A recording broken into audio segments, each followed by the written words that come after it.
Што има ново? Што има ново?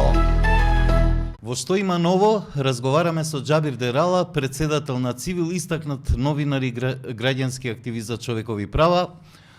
Џабир, годинава Цивил одбележува импозантен јубилеј, 25 години од постоењето.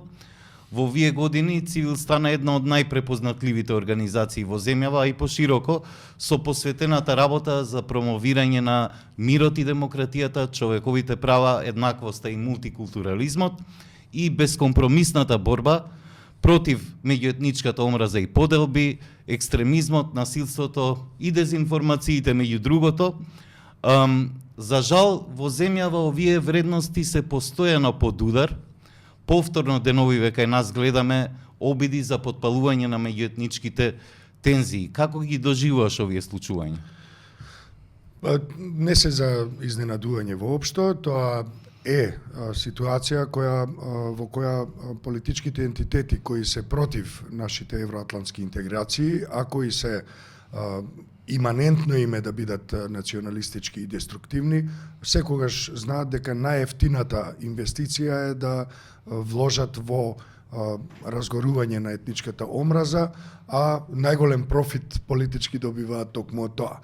Воопшто не беше за изненадување, требаше да се очекува такво нешто, особено ако знаеме дека во регионот веќе навлезе, длабоко е навлезена и руската хибридна закана, руската пропагандна, воена пропагандна операција. Тоа е впрочем и еден од мандатите на Цивил во последните години, борбата против руската пропаганда, руските хибридни тактики и дезинформацијски кампањи.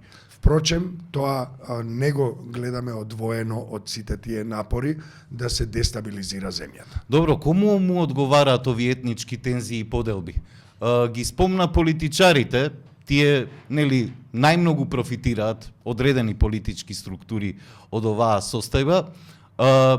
Голем дел од политичките партии, речиси сите, декларативно ги осудија последните случувања и етничките тензии во земјава, но се добива впечаток како повторно да се обидуваат да ќарат нешто од целата ситуација, има постојани обвинувања меѓусебни меѓу политичките партии за тоа кој е виновен.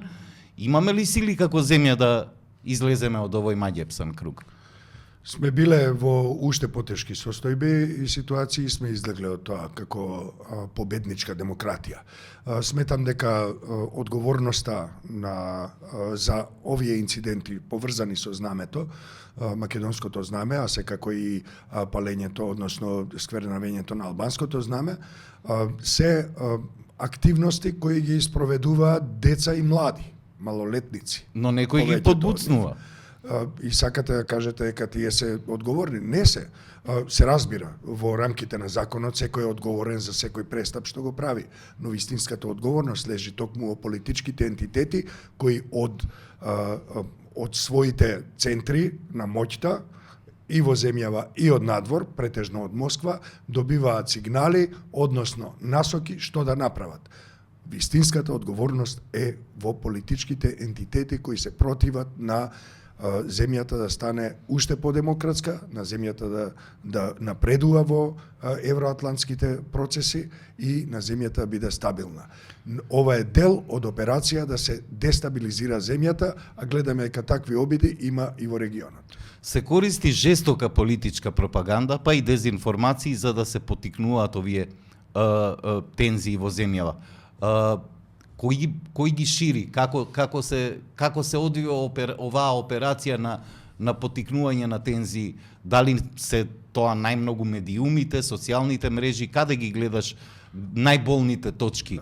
Нашиот мониторинг на хибридните закани и на хибридните тактики за дестабилизација не ги опфаќаат само медиумите. Се разбира дека тие се највидливиот сегмент во општеството и во јавната комуникација, во политичкиот дискурс и така натаму. Меѓутоа, овие операции се спроведуваат и на други нивоа. Пред се политичките партии имаат свое дејствување, го бележиме тоа дејствување во своето членство. Исто така, може да се забележи, многу е видливо веќе, барем за мониторингот на Цивил, дека овие операции се спроведуваат и во економскиот бизнис секторот, овие операции се спроведуваат во образованието, се спроведуваат и дури и во доменот на културата и културните збиднувања. Едноставно се шири една атмосфера во која владее страв, поделеност и омраза кон другите, односно омраза кон процеси или ентитети или заедници кои се спротивни на интересите на оние што ги спроведуваат овие операции.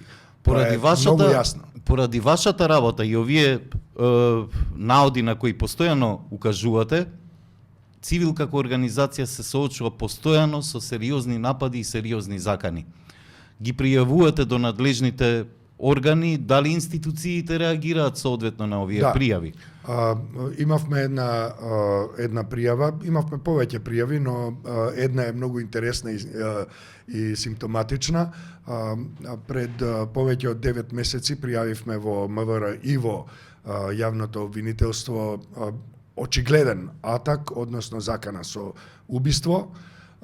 И после 9 месеци од јавниот обвинител дојде писмо во кое се карактеризираше отворената закана со убиство како новинарско препукување, од другата страна немаше новинар, и дека најмалку што сакал да направи авторот на заканата со убиство е да заплаши некого, а најмалку авторот, поточно мене, дека сакал да го заплаши авторот на тој текст за кој беше упатена смртната закана. Добро, кому му пречи на Цивил? институциите. Кој е инспиратор на овие напади? Ние им пречиме на националистите, на оние што се против за евроатлантските интеграции во земјата, им пречиме на оние кои се за почитување на различностите, не само на етничките, верските, туку и на сите културните различностите во доменот на сексуалните слободи, родовата еднаквост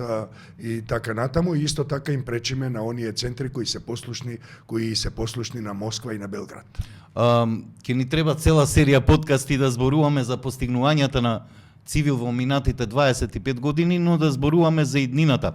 Кои се клучните предизвици кон кои ќе насочи Цивил својата работа во наредниот период? Цивил во наредните 5 години, според стратегијата која беше усвоена и која во моментов се изработува во детали, ќе се насочи на работа во земјата уште по-директно и уште по-масовно, особено во доменот на дезинформациите и хибридните закани против демократијата, но исто така имаме уште две нивоа, а тоа се одиме регионално. Во сите земји на Западен Балкан имаме намера да работиме уште поинтензивно, не дека не работиме во моментов, и исто така се насочуваме кон Украина, која во моментов е, според нашата организација, тежиште на сите светски збиднувања, бидејќи таму се крши копието на демократијата.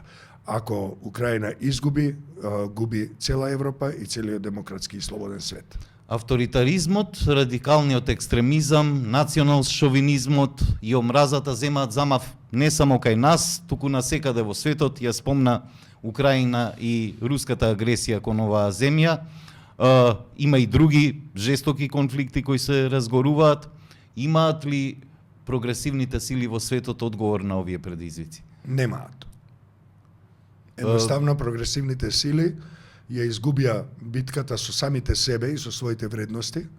Тоа го гледаме прекршено и низ призмата на тоа што се случува со прогресивните сили во нашата земја, со големо на нашата. И сметам дека час поскоро мора да се освестат прогресивните сили за тоа што е во залог ставено во сите овие процеси и жестоки збиднувања на глобалната сцена. Мислам дека местото на прогресивните сили во моментов го држат или го окупираат и ја бранат демократијата оние сили, политички сили на условно кажано центарот и умерениот десничарски блок. Прогресивните сили, за жал, во моментов не можат да најдат одговор на огромната закана која и се заканува на светот.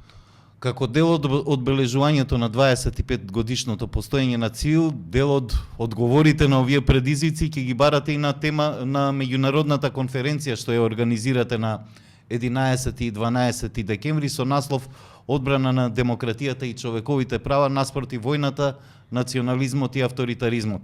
Ке имате бројни гости од повеќе земји и од Европа и од светот, истакнати експерти, новинари, поранешни и сегашни политичари, универзитетски професори.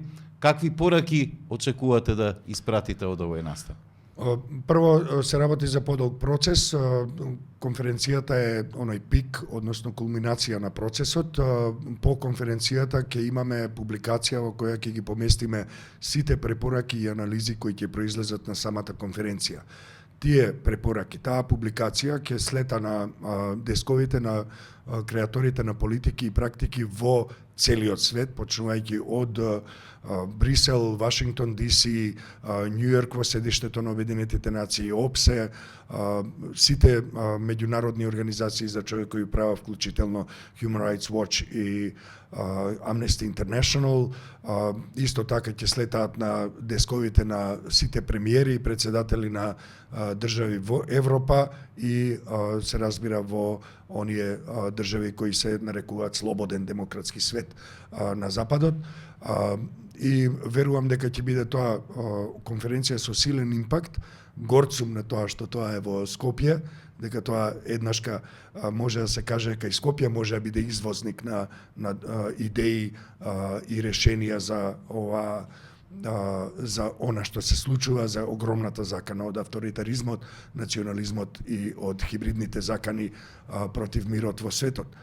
Сметам дека оваа конференција, сигурен сум дека ќе придонесе, заради тоа што ги отворивме комуникацијските канали веќе одамна, тие се и можеме да се надеваме на барем некаков одговор, ако не и на позитивен одговор од клучните актери во сите овие процеси. Го работиме тоа заедно со две германски проминентни организации, Media Dialogue и Youth for Media. Самата операција, да ја наречам, целиот проект го поддржува владата на Северна Рајна Вестфалија, а делумно и Министерството за надворешни работи на Литванија. Џабир, посакувам успех на конференцијата и дај Боже уште многу успешни години. Овој јубилеј на ЦИВИЛ да биде поттик за уште поголема и попосветена и поуспешна работа на организацијата. Ти благодарам за ова гостување. Благодарам за можноста. Што има ново? Што има ново?